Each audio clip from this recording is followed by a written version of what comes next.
तो बेटा आप सभी सीयूटी की एग्जामिनेशन की प्रिपरेशन कर रहे हो और फिजिक्स अगर आपका डोमेन सब्जेक्ट है तो मे भी आपको ऐसा क्वेश्चन देखने को मिल सकता है, क्योंकि बहुत ही बेहद और इंपॉर्टेंट टॉपिक जो डेली लाइफ से भी जुड़ता है। क्या आपने कभी नोटिस किया है कि during playing cricket have you notice that कि जब बॉल रोल होती है तो वहां पे फिजिक्स का भी एक इफेक्ट, एक फिनोमेना काम करता है जो जुड़ा हुआ है कहां से, बर्नौली साहब के प्रिंसिपल से।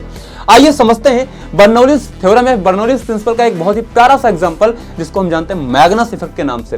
ये मैग्नस इफेक्ट है क्या? आपने कई बार देखा होगा बेटा, जब आप बॉल करते हो बॉलिंग आपने खेला होगा, तो आप जब बॉलिंग करते हो तो बॉल को ऐसे पकड़ के पेस के हिसाब से डालते हो, बॉल सीधे जाती है, स्टंप को हिट करती है। लेकिन अगर वहीं पे बॉल को अगर आप थोड़ा रोल करा दो तो बॉल स्विंग होने लगती है। स्विंग होती है किस कारण से, आइए समझते हैं। इसी को स्पिन कहा जाता है। बॉल को आप नॉर्मली डालोगे तो बॉल थोड़ा रेंज कवर अप ज्यादा करती है, लेकिन आप उसको स्पिन करा कर डालोगे तो बॉल दब जाती है। कहते हैं ना, दबा के रखो, दबा के फेंको बॉल को।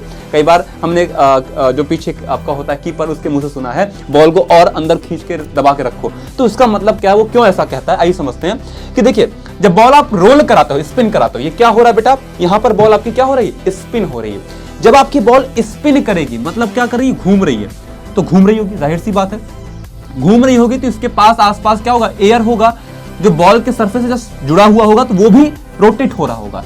तो बॉल ऊपर से तो ऐसे घूम रही, नीचे से ऐसे घूम रही है, तो ऊपर की एयर की लेयर ऐसे घूम रही होगी, नीचे की लेयर ऐसे घूम रही होगी। लेट्स से हम इनकी वेलोसिटीज को यू मान लेते हैं, लेकिन हाँ, थोड़ी दूर पर जो बाहर की वेलोसिटी होगी एयर की, वो कुछ इस डायरेक्शन में है ना, बॉल के मोशन का पोज करेगी, जाहिर सी बात है। तो बेटा इस केस में आपका रिलेटिव मोशन के लिए वेलोसिटी का डिफरेंस लेना पड़ेगा, और इस केस में रिलेटिव मोशन के लिए सेम डायरेक्शन में है दोनों, तो आप एडिशन करोगे। यहां पर वेलोसिटी बढ़ेगी और यहां पर वेलोसिटी कम होगी।